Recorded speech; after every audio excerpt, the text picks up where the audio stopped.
Once again, isang magandang gabi sa lahat ng ating mga manonood dito po sa Tinig ng Marino.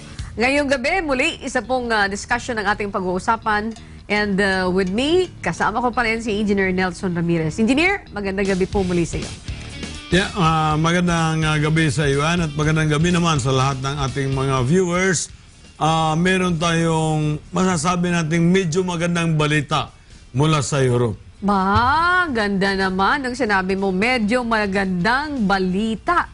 Ibig sabihin, parang mayroon tayong, alam ko na, parang mayroon tayong inaantabayanan na pinaka-worst na masasabi nating balita. Worst scenario, worst scenario na po pwedeng mangyari. Na pwedeng mangyari. Okay. Ngunit,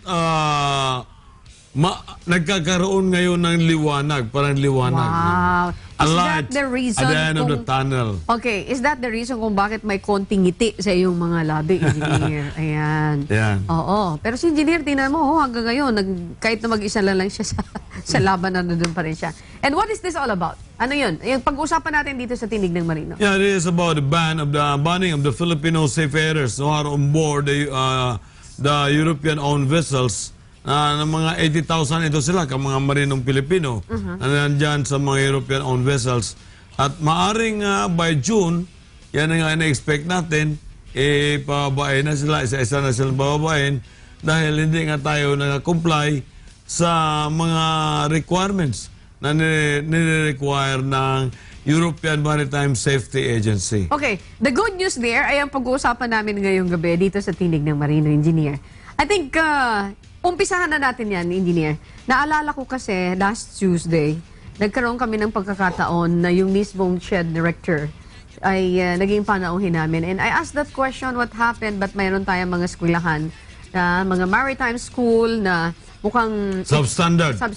At bakit ito napapayagan? Sabi ni director, panahon na para maging strict. Mayroon din silang mga cleanos na mga schools.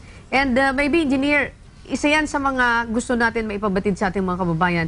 Kung hindi tayo maghihigpit, malamang ang mangyayari ay we will experience the same problem. But nevertheless, ang pinaka-importante na tatalakayin natin ngayon, hindi mangyayari yung pinangangambahan ng ating mga kababayan. And ikaw, very blatant ka na lumalaban doon sa bagay na yon. If I'm not mistaken, you are alone now. In fact, yung ibang mga kaibigan mo, parang natatakot na ma-associate yung pangalan sa'yo at makita yung mukha na nandoon ka because, teka muna, baka madamay ako sa problema. Ganon. So many people are saying that I am abrasive, na sobra na ganon, sobra daw. Hindi naman sana, isipin nila ako, hindi ako naging sobrang ganito, naging sobra lang ang kanilang pang-abuso. O kaya, kagaya ng sinasabi mo sa CHED, sinasabi na, we must be very strict now. Wow, nag-short pants pa si Magellan, yun ang sinasabi nila hanggang ngayon, yun pa rin sinasabi nila. Okay. So, ibig sabihin, Engineer, dapat talaga ay maging strict tayo. Now, yung balitang maganda, ang gusto kong mabalitaan sa iyo, Engineer. Ito yung ito yung gusto kong maliwanagan. Mayroon report na, is it official? Nilabas na ba yan? Nilabas na, lumabas sa mga newspapers. I see. Anong sabi? Engineer, para sa kabatiran ng ating mga manonood ngayong gabi, ano yung sinasabi doon sa result ng EMSA? Hindi tayo pumasa, definitely. Sige, can you explain that? EMSA will not say that we pass or not. Ang EMSA gawa lang ng report na ito ang nangyayari sa Pilipinas. Ngayon, it is 99 pages. Ang sinasabi nila, we have not complied with the requirements of the International Maritime Organization. Wait, kung gano'n ang report na hindi tayo nag-comply, bakit? What is the good news there? Walang good news dyan sa hindi tayo nag-comply. Talaga hindi tayo nag-comply. But then EMSA will not be the one to decide. It is the European Commission that will be submitting or endorsing that that our seafarers will be banned. And then sabihin ng European Union, well, ngayon, hindi na kami kukuha ng mga marinong Pilipino dahil yung inyong education and training ay substandard. Okay, hihimayin natin ito ngayong gabi, mga kasambahay. Naalala niyo po na tinalakay namin dito ni Engineer Nelson yung tungkol doon sa magiging epekto sa atin. If I'm not mistaken, you made mention before that's almost 80,000 na mga seafarers ang maapektuhan nitong resultang ito ng EMSA. Incidentally, dahil hindi nag-comply yung Pilipinas. Okay. I-recommend naman yan sa European Commission. Pero yung European Commission, may we know from you kung ano ang resulta doon sa European Commission? Mayroon ka bang balita tungkol doon? Actually, wala pa silang sinasabi ng final report, no? Ang European Commission, meron noon, sinasabi nila na this is not non-negotiable. Meaning, kung anong nilalabas ng findings ng EMSA, i-implement nila yung ban. Ngunit medyo nag-soften din ata ngayon na huwag daw munang i-ban ang because, first endorsement yung sa Intertanko. Okay, sandali lamang po.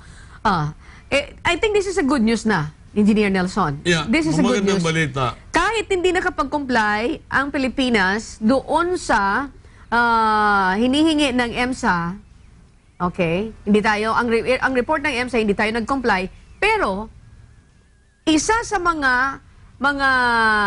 organisasyon, let's say for example, itong Tankers Association, anong sinasabi nila? Nire-reject nila yung pagbaban ng mga Pilipino. Explain this, Engineer, para sa kabatiran ng mga sumasakay ng mga marino sa tankers. Ha? Baka kayo nadidepress, na-upset kayo, na-upset because you know why? Baka isipin ninyo sa pagbaba ninyo dito sa barko, because of this report, hindi na kayo muling makakadaong. Sige, Engineer, coming from you, explain this para sa kabatiran ng ating mga manonood ngayong gabi. Yeah, maaaring nasabi ng Intertanko, no? We cannot ban outright. Intertanko, ang ibig sabihin ay Independent Tanker Owners Association, Okay.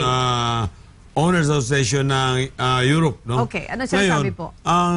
Kasi, say for example, kung halimbawa papalitan natin kaagad itong mga Pilipinong to na matagal nang naninilbihan sa atin. Sila ang nakikita natin na magaling naman. Paano, saan tayo kukuha kaagad? Ng kapalit. Yan ang una. Pangalawa, matagal na nagtrabaho sa atin to.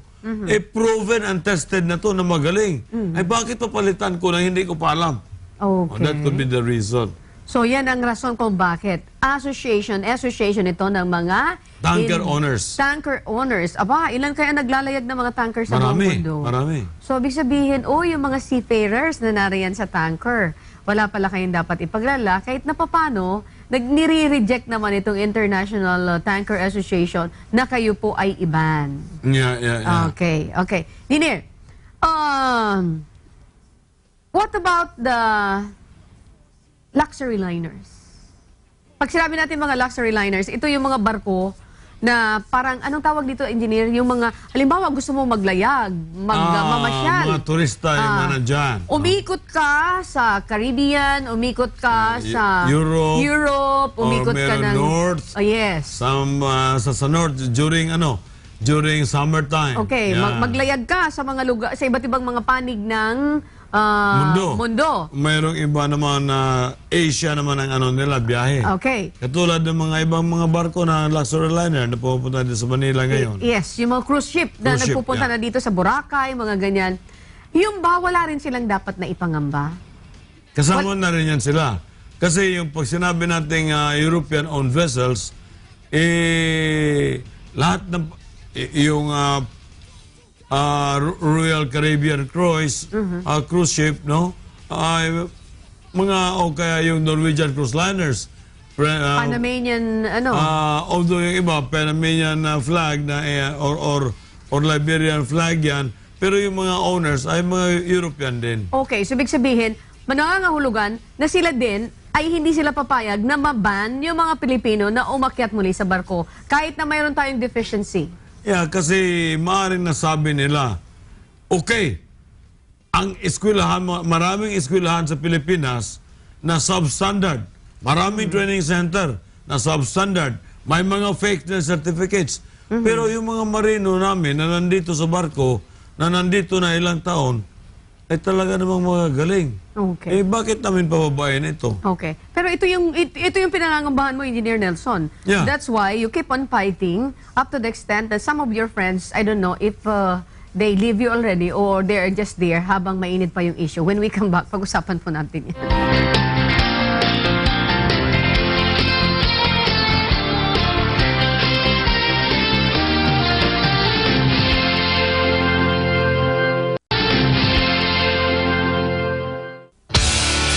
Muli tayong nagbabalik sa ating programang Tinig ng Marino. Okay, engineer.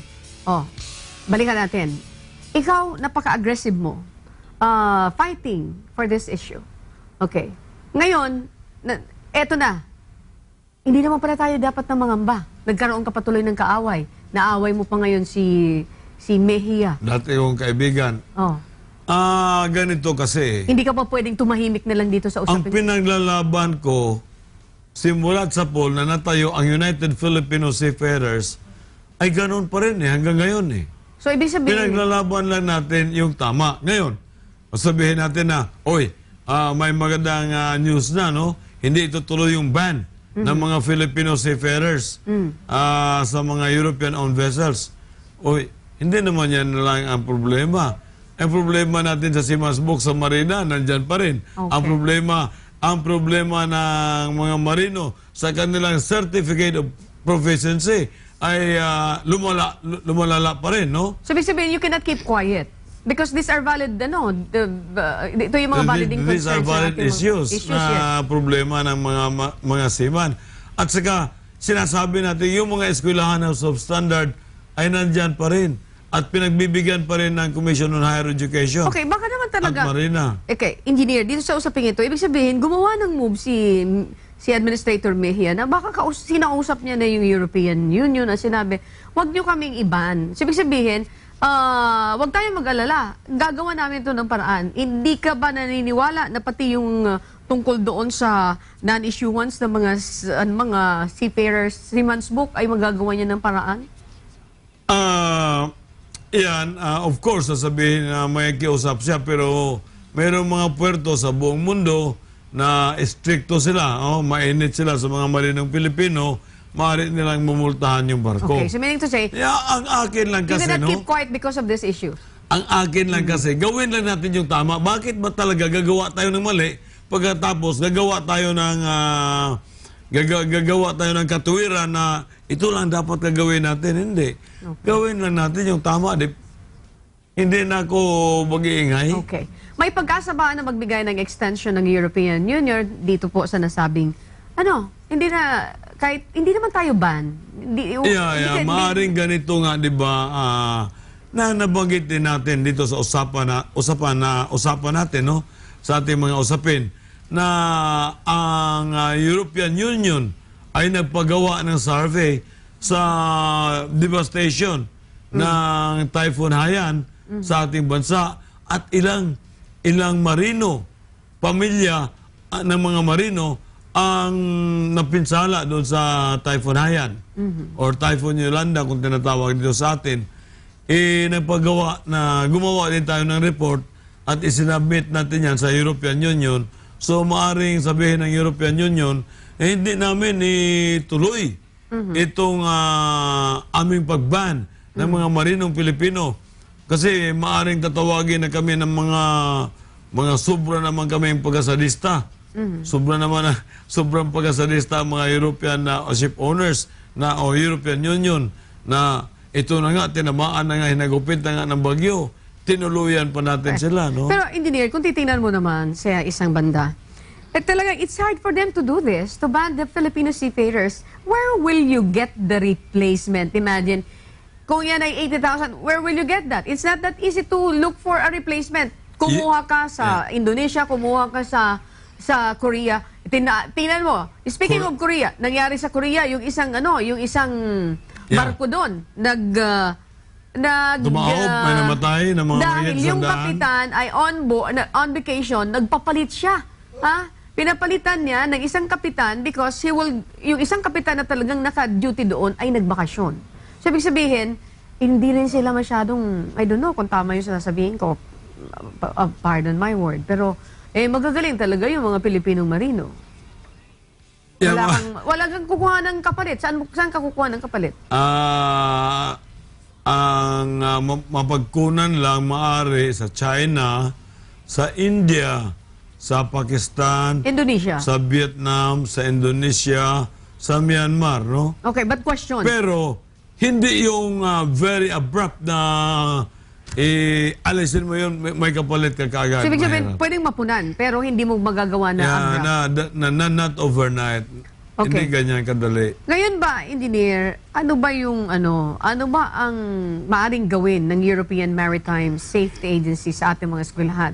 Maritime trainings, pababayaan na lang ba natin dahil kahit na mayroon tayong mga deficiencies, they still accept us. Exist, no?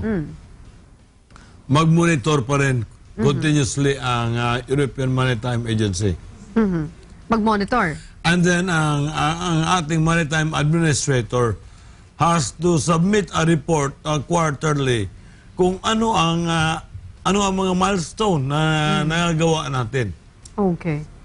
As to whether we have done something, hindi naman kasi pwede yung, di ba dito sa atin, ang mga ginagawa ng mga report na hindi tinutumbok agad, meron pang mga pasikot-sikot na itong ginagawa natin na habang hinahintay pa natin ang aksyon ng ibang eskwelahan, ito munang ginawa namin. Could you imagine at one time, no, may in-expose ako na Sawali Maritime Academy. What is that sawali? It's made of Sawali, yung eskwelahan. So what's wrong kung sawali? Baka kailangan din naman mainit, summer ngayon. Kaya nga, sawali, tapos wala ang nagtuturo ay although graduate ng nautical, pero hindi pa nakapagbarko. Nagdadrive lang ng motor cab. Yun ang ginawang Ibig sabihin, instructor. wala siyang actual Talagang substandard. instruction. Ayun. Substandard. Ibig sabihin, dapat ang magtuturo ay mayroon siyang karanasan sa pagsakay. May sa lisensya. barko. May lisensya. License. No? Okay. Now, ganito yung nangyayari dyan, Anne.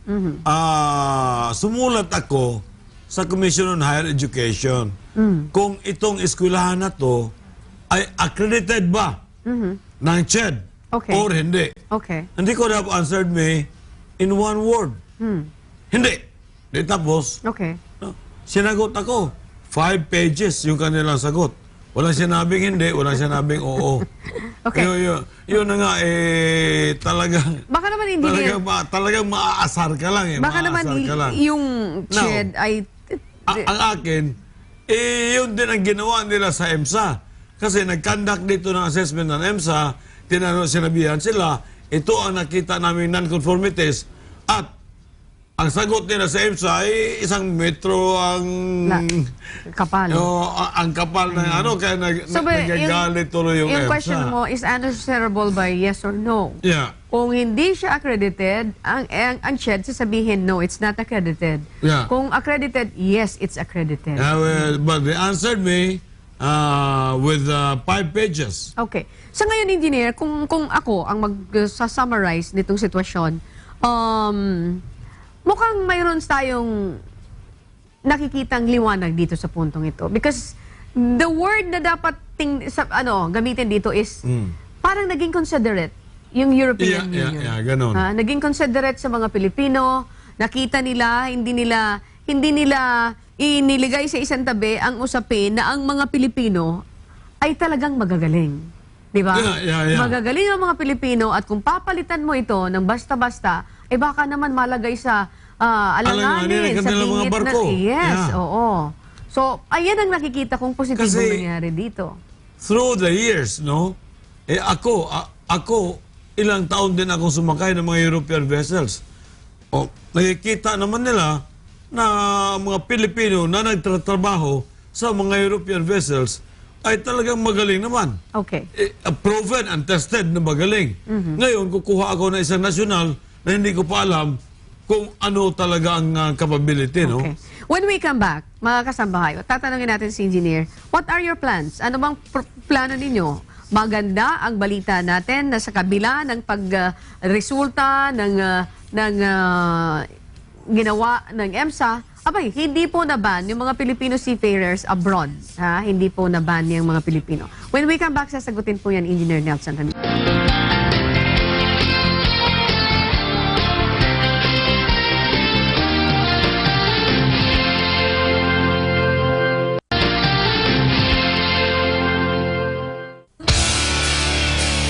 Muli tayong nagbabalik sa ating programang Tinig ng Marino. Oh, Eke. Engineer, balikan natin yung sinasabi ko kanina. Positibo ang nangyari. Yes, Okay. may magandang balita. Okay, are you happy? Sino ba naman ang hindi matutuwa? 80,000 of our seafarers will not be dislodged from where they are What now. are your plans being the President of the United Filipino Seafarers? Continue pa rin ang ating pagkikibaka kasi continue pa rin ang gusto natin gagawin pagbabago sapagkat wala namang nagbago sa ating mga eskwelahan. Wala pa rin nagbago sa ating mga training centers.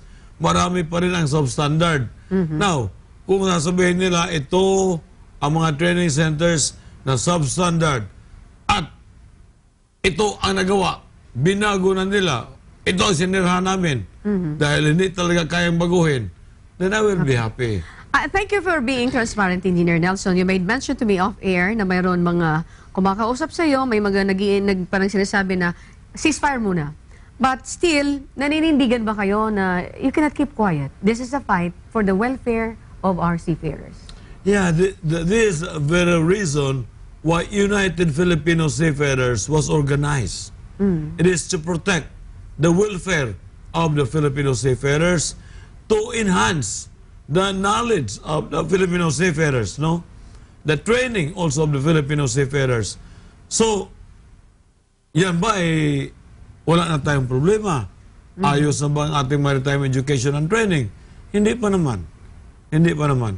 Kaya may nagsabi sa akin, Nelson, I'm not doing the things that you do because I love my country. Ang sabi ko naman sa kanya, hey, mister, I am doing the things that I do because I love my country. You do not have the monopoly of loving your country. Kung hihinto ako sa aking pakikibaka, maaaring sabihin ng mga marino na nabili na ako. Kawawa naman. Okay. Kawawa naman ang aking reputation. Okay, and that's very important, Engineer. Yung reputation. A reputation which is untainted, na kahit na ganito yung pakikibaka, hindi po pwede na sa isang iglap ay bibigay ka dahil nga sa pamantakin mo for how many years na prinotektahan mo yung image mo, and then eto ngayon, mayroon mga nais na patahimikan ka, and thank you for being honest. And during my first 5 years, my savings was drained. Nabenta ko sasakyan ko. Nabenta ko yung bahay ko. And then all of a sudden Because ngayon, of the fight. Because of the because fight. of for Your what I have crusade. stand for. Yes, okay. And thank you for that. Pagkatapos, ngayon bigla na lang akong hinto. Hindi naman mangyari yan. And that's the reason kung bakit mayroon kayong mga members ng United Filipino Seafarers na intact na intact. Ang members ba? Mayroon kayo, Engineer? We have 44,500 something. Okay. Yeah. Between principal and money, it's principal. Between name and money, it's the name. Kasi kung money ang pag-uusapan, no, I do not collect also monthly union dues from my members. Perhaps we are the only union in the world that is doing that. No? So how do you exist? May tanong ko na rin ito. Yeah, we exist kasi mayroong collective bargaining agreement, and then dapat naman may-ari ng barko, magbabayad naman sila sa registration nila. So ibig sabihin, hindi kayo, kung mayroon kayong samahan, hindi kayo nangihingi ng membership sa mga membership monthly dues monthly dues sa mga members. sa mga members. Okay. Oh. Mga Now, kasambahay, the reason why I asked this, yung ship owner, normal din naman kaya niregister niya yung barko sa union namin, normal lang na magbayad naman the reason siya ng why I'm asking this, Engineer, it's because from the start, inobserbahan natin yung mga laban tungkol sa legitimate na mga issue. At sinususugan natin ito talaga yung nararapat. Kung ano ang ipinaglalaban na tama, dapat hindi tayo natatakot. And thank you for that. Okay, number 6, meron tayong question. Yan, hindi tayo natatakot kasi ang unang gagawin, they will bribe you. Yes. No. Ang unang gagawin, tatakutin ka. Tatakutin ka.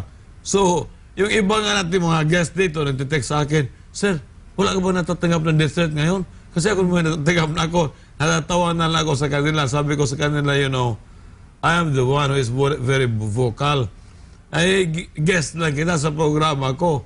Eh bakit ka nila i-threat? Eh ako nga yung nasa front line. Okay, No? continue fighting kung ano po yung nararapat. Dapat talaga yan ang ating panindigan. May bala ka bang magsampa ng kaso sa mga opisyal ng Marina? Oh yes, iba namang issue yun, no? Like for example... Ay, inaayos na yung EMSA. Okay na yun eh. Yeah, Kahit paano. pero kagaya ng issue ng nepotism. Hindi yan tuloy pa tama. rin yung laban Tuloy mo. pa rin yun. No? Tuloy pa rin yun. Yung issue tungkol sa seafarers seafarers identification and record book na naging seafarers identification and record sheet. Ay mayroong anomalya doon. So, magpapatuloy. Tuloy pa rin yung ano. Habang may gumagawa ng masama, nandito ako. Okay. Engineer? Sasampahan ko kayo ng kaso, babanggain ko kayo. Huwag kayong mag-alala. Babanggain ko kayo ng babanggain. So, ibig sabihin, Ngayon, the fight will continue. the fight will continue. Ngayon, kung ang magtanong kayo, ano ba ang gagawin ninyo para hindi na ako magsampa ng kaso, hindi ako magugulo sa inyo? Simple lang. Gawin lang ninyo yung tama. Okay. Huwag ninyong gawin yung iisipin yung para sa bulsa lang ninyo. Mali naman yan. Wala po akong sinabi na huwag kayong kumita ng pera. Kumita kayo sa tamang paraan.